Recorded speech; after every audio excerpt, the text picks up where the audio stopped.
आज बैसाख अमावस्या व्रत में सुने 5 महापुण्य फल देने वाली कथाएं एक साथ। बहुत समय पहले धर्मवर्ण नाम के एक वृप थे।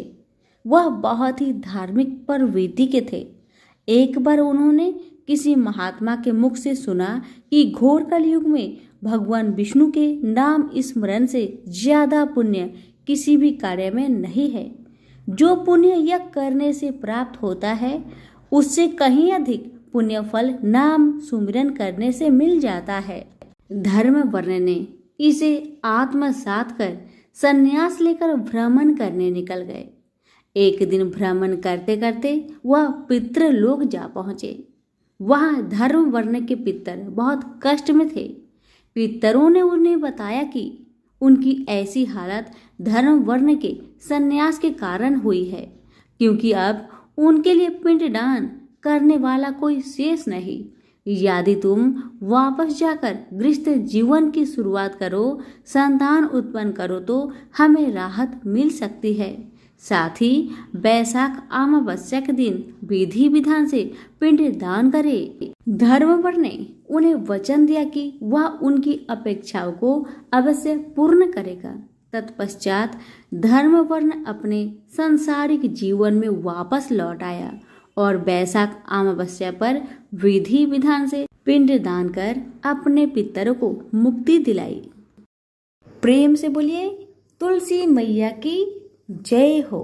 हर महीने में एक बुढ़िया माई तुलसी माता का पूजन और सींचन करती और साथ में कहती, हे तुलसी माता सत की दाता, मैं तेरा बिडला सींचती हूँ।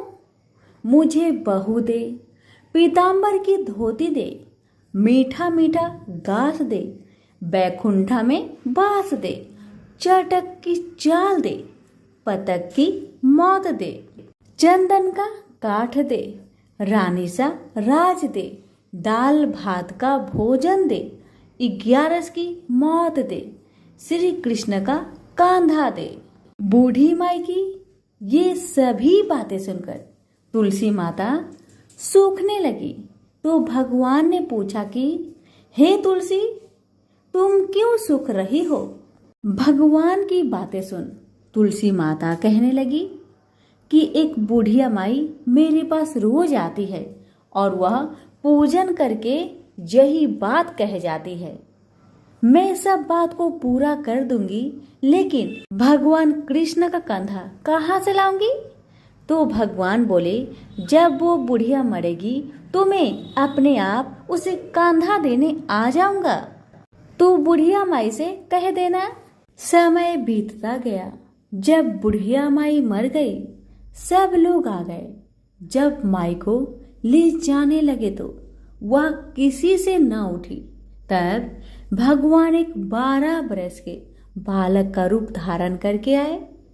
बालक ने कहा, मैं कान में एक बात कहूंगा तो बुढ़िया माई उठ जाएगी। बालक ने कान में कहा, बुढ़िया माई मन की निकाल ले, पीताम्बर की धोती ले, मीठा मीठा घास ले, बैकुंठा बास ले, चटक की चाल ले, पटक की मौत ले, कृष्णा जी का कांधा ले। यह सुनकर बुढ़िया माई हल्की हो गई। भगवान ने कंधा दिया और बुढ़िया माई को मुक्ति मिल गई। हे तुलसी माता, जैसे बुढ़िया माई को मुक्ति दी वैसे सबको देना। प्रेम से बोलिए तुलसी मैया की। एक ब्राह्मण और ब्राह्मणी रहते थे। वे दोनों भगवान के भक्त थे। घर में सब कुछ था, पर उनके कोई संतान नहीं होने से वे अति दुखी रहते थे। एक दिन अपनी पत्नी से वन में तपस्या करने जाने के लिए कहा और भगवान पर भरोसा करके वन में चला गया। ब्राह्मण जंगल में जाकर तप करने लगा। बहुत वर्ष बीत गए। उसको वैराग्य हुआ कि अब अपना जीवन समाप्त कर दूंगा। इस प्रकार के सोचकर वह पेड़ की डाली पर फांसी का फंदा लगाकर मरने को तैयार हो गया। तब अमावस्या माता प्रकट होकर बोली, हे ब्राह्मण, तुम्हारे 7 जन्मों तो कोई भी संतान नहीं लिखा है, किंतु मैं तुम्हें 2 कन्याओं का वरदान देती हूँ। एक का नाम अमावस्या, दूसरी का नाम पूनम रख देना। तेरी स्त्री को कहना कि वह अमावस्या का व्रत या उपवास करे। अमावस्या के दिन 1 कटोरी चावल भरकर उस पर दक्षिणा रखकर किसी मंदिर में रखना। ऐसा 1 साल तक करना। 1 कटोरी चावल सहित दान करते रहना। ब्राह्मण घर आया, अपनी पत्नी को बताया और अमावस्या के दिन ब्राह्मणी ने व्रत रखा। कुछ दिन बाद उसके 2 कन्या हुई। तब उसने एक का नाम अमावस्या और दूसरी का नाम पूनम रखा।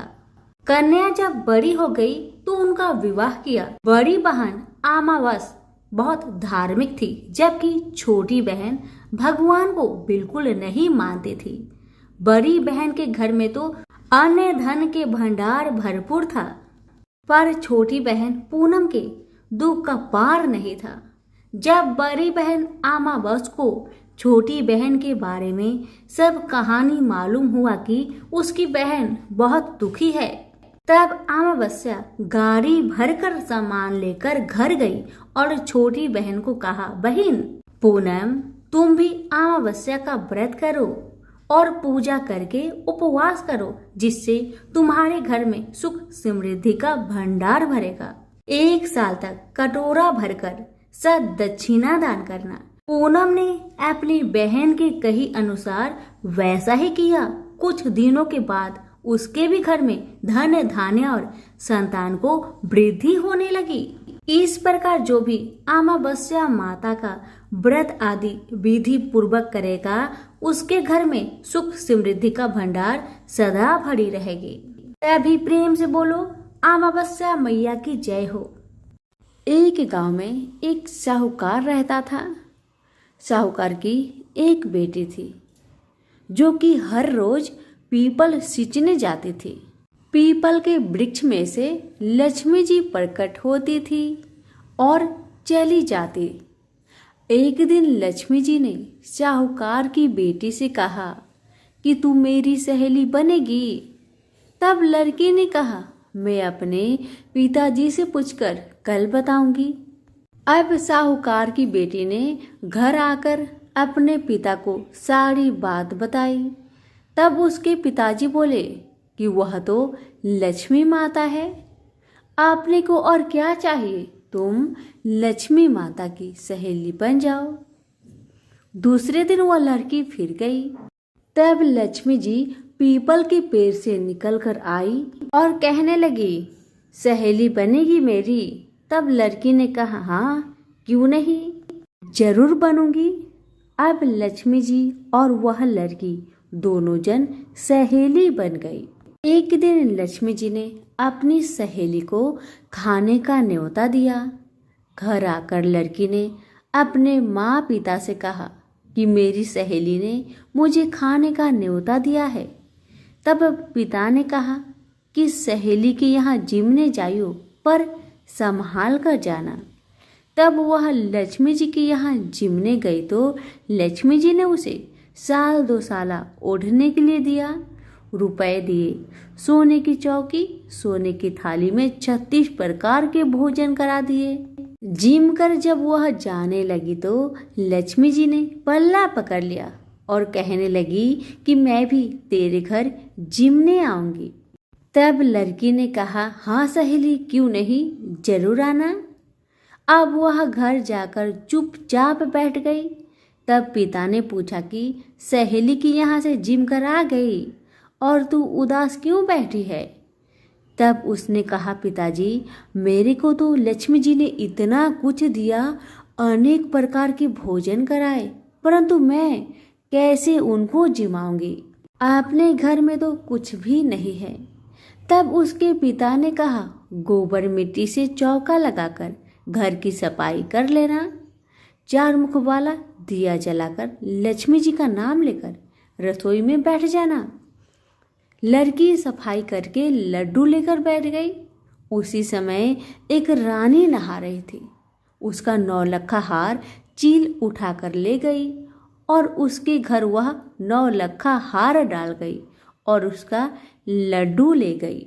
बाद में वह हार को तोड़कर बाजार में गई और सामान लाने लगी तो सुनार ने पूछा कि क्या चाहिए। तब उसने कहा कि सोने की चौकी, सोने के थाल, साल दुसाला दे दे, मोहर और सामग्री दे, 36 प्रकार का भोजन हो जाए इतना सामान दे। सारी चीजें लेकर बहुत तैयारी करी और रसोई बनाई। तब गणेश जी से कहा कि लक्ष्मी जी को बुलाओ। आगे आगे गणेश महाराज, पीछे पीछे लक्ष्मी जी आई। उसने फिर चौकी डाल दी और कहा, सहेली चौकी पर बैठ जा। तब लक्ष्मी जी ने कहा, सहेली चौकी पर तो राजा रानी के भी मैं नहीं बैठी, किसी के भी यहाँ नहीं बैठी। तो उसने कहा, पर मेरे यहाँ तो तुम्हें बैठना ही पड़ेगा। फिर लक्ष्मी जी चौकी पर बैठ गई। तब उसने बहुत खातिर की, जैसे लक्ष्मी माता ने करी थी वैसे ही उसने भी करी। लक्ष्मी जी उस पर बहुत प्रसन्न हुई और घर में खूब रुपए एवं लक्ष्मी हो गई। साहूकार की बेटी ने कहा, मैं अभी आ रही हूँ, तुम यहीं पर बैठी रहना। और वह चली गई। लक्ष्मी जी गई नहीं और चौकी पर बैठी रही। उसको बहुत दौलत दी। हे लक्ष्मी माता, जैसे आपने साहूकार की बेटी को दिया वैसे सबको देना। कहानी सुनते, हुक्कारा भरते अपने सारे परिवार को देना, पीहर में देना, ससुराल में देना, बेटे पोते को देना। हे लक्ष्मी माता, सबका कष्ट दूर करना, दरिद्रता दूर करना, सबकी मनोकामना को पूर्ण करना। तो प्रेम से बोलिए लक्ष्मी माता की जय हो। श्री कृष्ण भगवान जी का वचन है कि जो प्राणी इस गर्भ गीता का सद्भावना से विचार मनन करता है सो पुरुष फिर गर्भवास में नहीं आता। अर्जुन कहने लगे, हे कृष्ण भगवान, यह प्राणी जो गर्भ विषय में आता है सो किस दोष के कारण आता है। हे प्रभु, जब यह जन्मता है तब इसको जरा आदि रोग लगते हैं, फिर मृत्यु होती है। हे भगवान, वह कौन सा कर्म है जिसके करने से जन्म मरण से रहित होवे। श्री कृष्ण भगवान कहने लगे, हे अर्जुन, यह मनुष्य जो है सो अंधा मूर्ख है और संसार के साथ प्रीति करता है। यह पदार्थ मैंने पाया है और वह मैं पाऊंगा, ऐसी चिंता इस प्राणी के मन से उतरती नहीं। 8 पहर माया को ही मांगता है। इन बातों को करके बार बार जन्मता है और मरता है। वह गर्भ विषय दुख पाता रहता है। अर्जुन कहने लगे, हे कृष्ण भगवान, यह मन हाथी की न्याय है, तृष्णा इसकी शक्ति है। यह मन तो 5 के बस में है, काम, क्रोध, लोभ, मोह और अहंकार। इन 5 में अहंकार बहुत बली है। ये कौन सा यत्न है जिससे मन बस में होए। वैसा ही मन रूपी हाथी को बस में करने के लिए ज्ञान रूपी अंकुश है। अहंकार करने से यह जीव नरक में पड़ता है। अर्जुन कहने लगे, हे भगवान, जो एक तुम्हारे नाम के लिए वन खंड में फिरते हैं, एक वैरागी हुए हैं, एक धर्म करते हैं, इनको कैसे जाने जो वैष्णव है वे कौन है। श्री कृष्ण भगवान कहने लगे, हे अर्जुन, मेरे ही नाम के लिए वनों में फिरते हैं वह सन्यासी कहते हैं। एक सिर पर जटा बांधते हैं, एक अंग पर भस्म लगाते हैं। उनमें हम नहीं है क्योंकि इनमें अहंकार है। इससे मेरा दर्शन दुर्लभ है। अर्जुन कहने लगे, हे भगवान, वह कौन सा पाप है जिससे स्त्री की मृत्यु हो जाती है? वह कौन सा पाप है जिससे पुत्र मर जाता है? और नपुंसक कौन से पाप से होते हैं? श्री भगवान कहने लगे, हे अर्जुन, जो किसी से कर्जा लेता है और देता नहीं, इस पाप से औरत मरती है। और जो किसी की अमानत रखी हुई बचा लेता है, उसके पुत्र मर जाते हैं। जो किसी का कार्य किसी के गोचर आए पड़े और वह जबानी कहे कि मैं तेरा कार्य सबसे पहले कर दूंगा, और जब समय आए तब उसका कार्य ना करे, इस पाप से नपुंसक हो जाता है। ये बड़े पाप है। अर्जुन कहने लगे, हे भगवान, कौन पाप से मनुष्य सदैव रोगी रहता है? किस पाप से गधे का जन्म पाता है, स्त्री का जन्म पाता है, तथा टट्टू का जन्म क्यों कर पाता है? और बिल्ली का जन्म किस पाप से होता है? श्री भगवान कहने लगे, हे अर्जुन, जो भी मनुष्य कन्यादान करते हैं और इस दान में मूल्य लेते हैं, वे दोषी है। वे मनुष्य सदा रोगी रहते हैं। जो विषय विकार के वास्ते मदिरा पान करते हैं, वे टट्टू का जन्म पाते हैं। और जो झूठी गवाही भरते हैं, वह औरत का जन्म पाता है। जो रसोई बना के पहले आप भोजन कर लेती है और पीछे परमेश्वर को अर्पण करती है, तो वे बिल्ली का जन्म पाती है। और जो मनुष्य अपनी झूठी वस्तु दान करते हैं, औरत का जन्म पाते हैं। वह गुलाम औरतें होती है। अर्जुन कहने लगे, हे भगवान, कई मनुष्यों को आपने स्वर्ण दिया है, सो उन्होंने कौन सा पुण्य किया है? और कई मनुष्यों को आपने हाथी घोड़ा रथ दिए हैं, उन्होंने कौन सा पुण्य किया है? श्री भगवान कहने लगे, हे अर्जुन, जिन्होंने स्वर्ण दान किया है उनको हाथी घोड़े वाहन मिलते हैं। जो परमेश्वर के निमित्त कन्यादान करते हैं, सो पुरुष का जन्म पाते हैं। अर्जुन कहने लगे, भगवान, जिन पुरुषों के अंदर विचित्र शरीर है, उन्होंने कौन सा पुण्य किया है? किसी दो के घर संपत्ति है, कोई विद्वान है, उन्होंने कौन सा पुण्य किया है? श्री भगवान कहने लगे, हे अर्जुन, जिन्होंने अन्न का दान किया है, उनका सुंदर स्वरूप है। जिन्होंने विद्या दान किया है, वह विद्यावान होते हैं।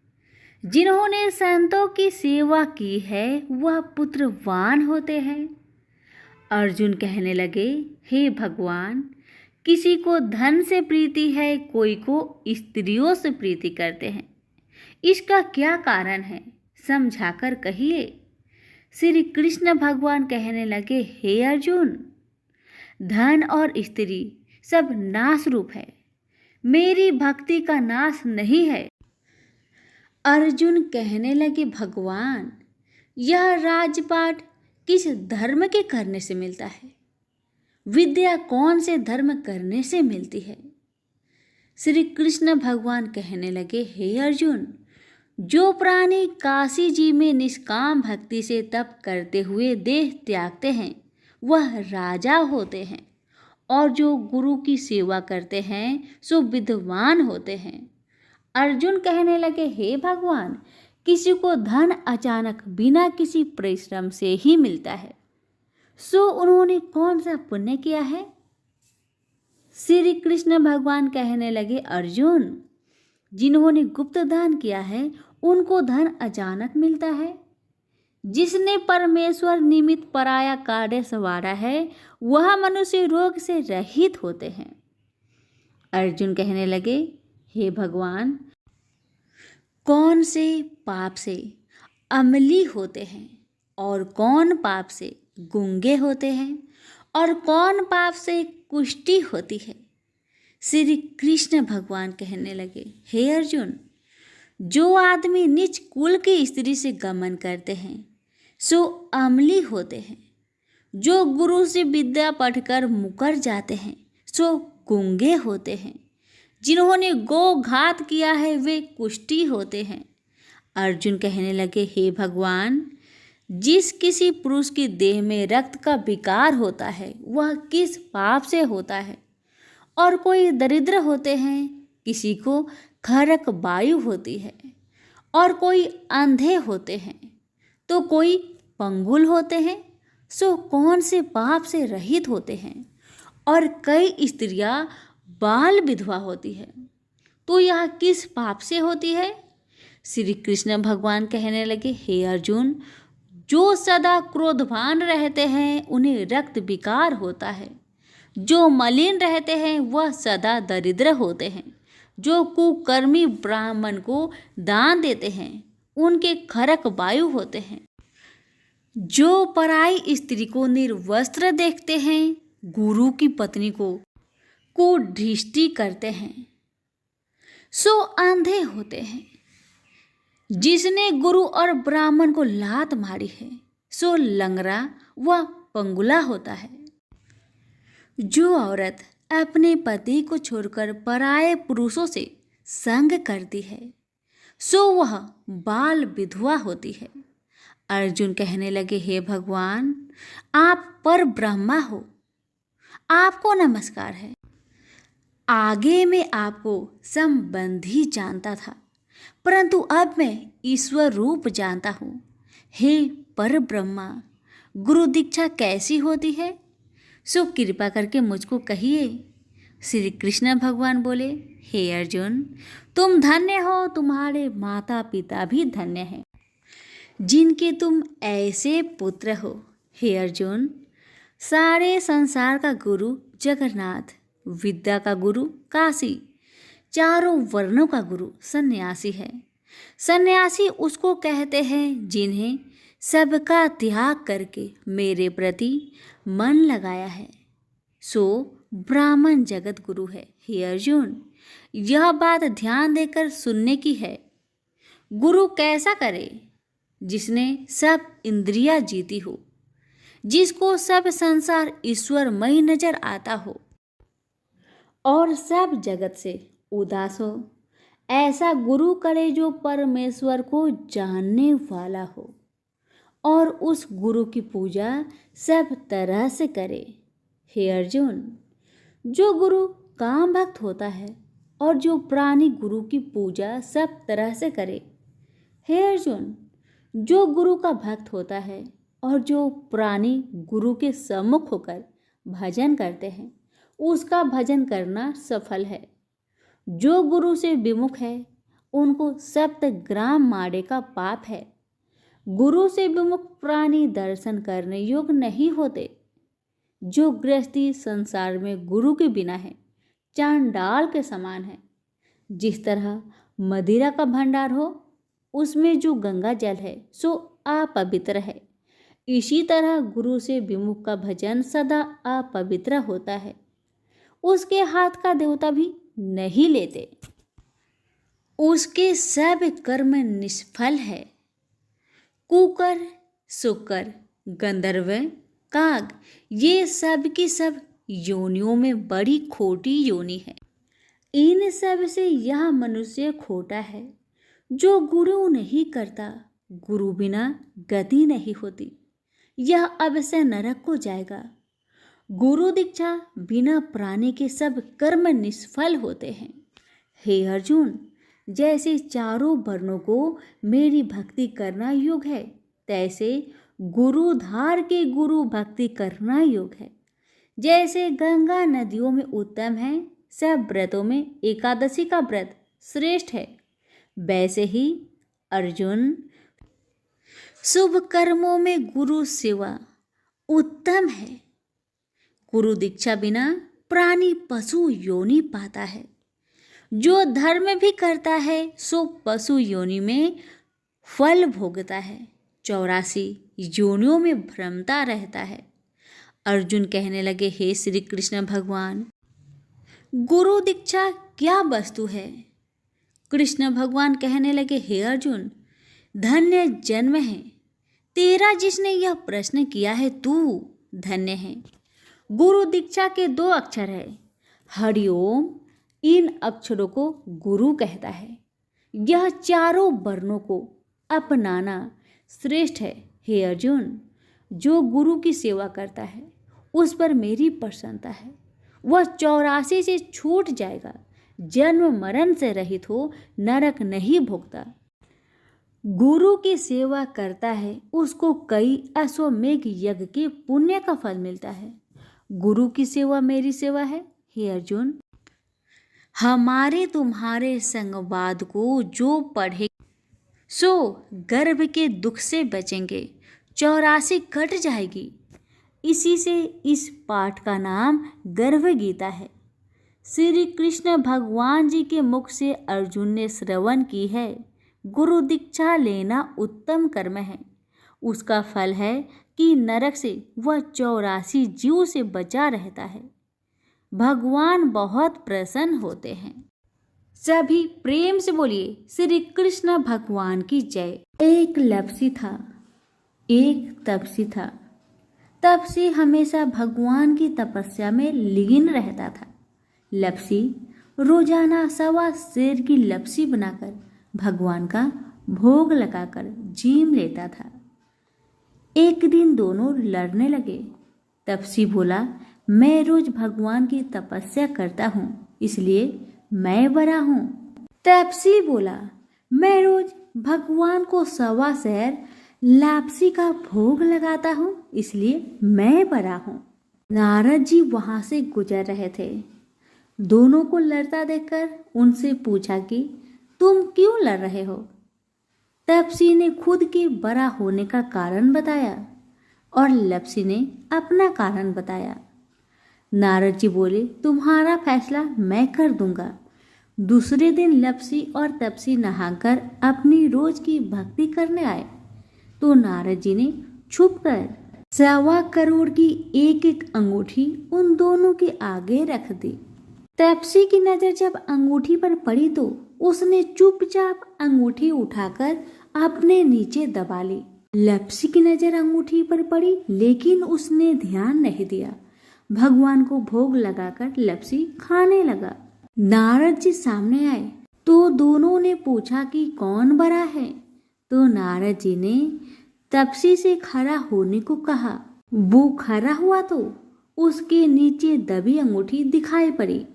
नारद जी ने तपसी से कहा, तपस्या करने के बाद भी तुम्हारी चोरी करने की आदत नहीं गई, इसलिए लपसी बड़ा है और तुम्हें तुम्हारी तपस्या का कोई फल भी नहीं मिलेगा।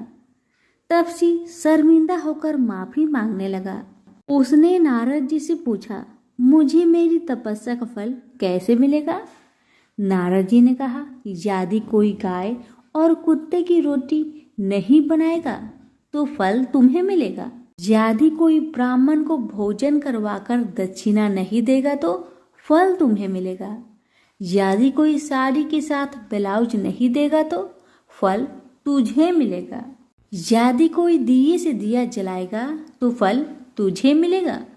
यदि कोई सारी कहानी सुने लेकिन तुम्हारी कहानी नहीं सुने तो फल तुझे मिलेगा। उसी दिन से हर व्रत कथा कहानी के साथ लपसी तपसी की कहानी भी सुनी और कही जाती है। तो प्रेम से बोलिए, विष्णु भगवान की जय। धन्यवाद।